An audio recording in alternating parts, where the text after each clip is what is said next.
நிறைவாழ்வு AG சபை வழங்கும் morning மன்னாவிற்கு உங்களை அன்போடு வரவேற்கிறோம்.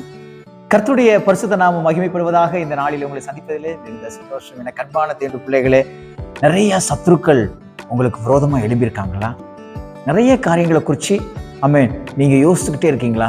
ஏன் இவங்க இப்படி நமக்காக இப்படி பேசுறாங்க, நம்மகிட்ட ஏன் இப்படி வந்து பேசுறாங்க, நம்ம பத்தி இப்படி ஏன் எப்போ பார்த்தாலும் சண்டை போட்டுட்டே இருக்காங்க, இவங்க ஒரு நாள் கூட நம்மகிட்ட அன்பு செலுத்த மாட்டேங்காங்களே, எதுக்கு எப்போ பார்த்தாலும் என் கூட தப்பாவே இவங்க பேசிக்கிட்டே இருக்காங்க, இவங்க பண்றது எனக்கு சுத்தமா பிடிக்கல அப்படின்னு சொல்லி சில நபர்களால நீங்க ரொம்ப வேதனைப்படுத்தப்பட்டு, சில நபர்களால நீங்க தாக்கப்பட்டு, வார்த்தையினால தாக்கப்பட்டு மனம் உடைஞ்சு போயிருக்கீங்களா?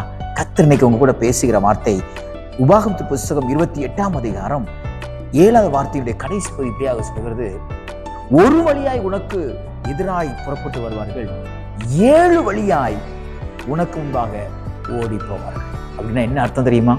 ஒரு வழியா சத்ரு ஒரு யோசனையோட வருவான், ஆனா அது அவன் நினைச்சது நடக்காதனால அவருடைய சிந்தனைகள் எல்லாம் சீரடிக்கப்பட்டு அவன் போகிற இடமே தெரியாம அப்படிப்பட்ட ஒரு நிலைக்குள்ளையாக தேவன் தள்ளுவார்.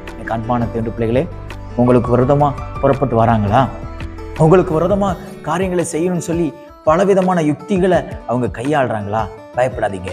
ஒரு வழியா தான் வருவாங்க, ஆனா அவங்க ஓடி போகிற பாதையை பார்த்தீங்கன்னா அது அவங்க எங்க போறாங்க, எப்படி போறாங்கன்னு கண்டே பிடிக்க முடியாத அளவிற்கு தேவன் ஒரு அற்புதத்தை செய்வார். அவர்களை நீங்கள் தேடியும் காணாதிருப்பீர்கள். அவங்க பண்ற எல்லா காரியமும் அப்படிதான் வாய்க்காம போகும். அவங்க வந்து நம்மகிட்ட திரும்பி போகிறதே, அவங்க போகிற வழியே நம்ம தெரியாம இருக்கணும்னா அவங்க நிலை எப்படிப்பட்ட நிலையா மாறும் பாருங்க. எனக்குன்னு வழக்காடுறதுக்கு யாரும் இல்லைங்க, எனக்குன்னு பேசுறதுக்கு யாருமே இல்லை, என்னை இப்படி பேசுறாங்க, என்னை இப்படி அவமானப்படுத்துறாங்க, என்னை இப்படி எல்லாம் செய்யறாங்க, எனக்குன்னு யுத்தம் பண்றதுக்கு யாரு, எனக்குன்னு சண்டை போடுறதுக்கு யாருமே இல்லை நீங்க நினைக்கீங்களா? கவலைப்படாதீங்க. கர்த்தர் சொல்றாரு, உனக்கு விரோதமா ஒரு வழியா வருவாங்கப்பா, ஆனா அவங்க போகிற பாதை அவங்களுக்கே தெரியாம 7 வழியா ஓடி போவாங்க.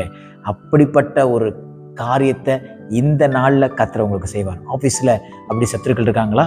உங்க வீட்டை சுற்றிலும் அப்படி சத்துருக்கள் இருக்கிறாங்களா? நீங்க வேலை பார்க்குற இடத்துல அப்படி சத்துருக்கள் இருக்கிறாங்களா?